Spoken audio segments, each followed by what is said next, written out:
Uyu ni wibufunze wihanye ku isabato. Imana igumugisha witwa nde? Twebwe rero turi gukorera mu bihugu bitandukanye muri Kongo n'ibihugu 12, tukishyira mu Burayi n'ibihugu 7, Australia n'igihugu kimwe, muri Amerika turi gukorera ahantu 7, tukagira umukuru w'itoro muri Amerika hariya aho bita Badivantiste mu gice gikundi Washington ni umukuru w'itoro yatowe mu bagorozi.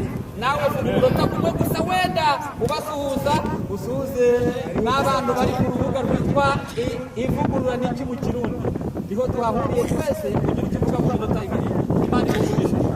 Haleluya, amen. Ndabizongera kuyojyana yego gorozi niyo nzira y'ikuja mu amen. Anjibanye narakenguye yego muri temba twari turi muri kufunze yego namu bayo gafatanya namwe umurimo. Amen. Amen. Watanga ryari? Bisabato. Amen. Tumwakira gatatu. Amen. Tubataye wacu.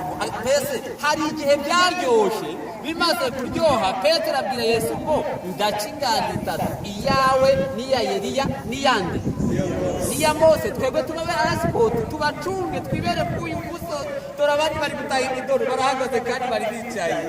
Haleluya, amen. Yarahavuye undi mubyeyi w'umufunzi naze hano umufunzi w'ino mama we nabo bose bavuye mu bigorofa. Uwo mubyeyi nabo baravuga mu rwirukirikiza yizirema kurandeze ubugorozi fe mu mugura kwambura nandani gaho tubwire wabihanye byari wemeye ubutumwa ryari. Musutame baze bandiye mikoro musutame atuye mu kigorofa imufunze.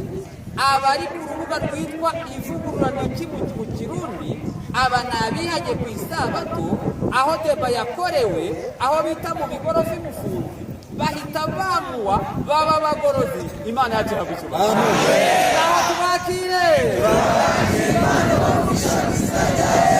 Amen. Mugakasa konga mugakate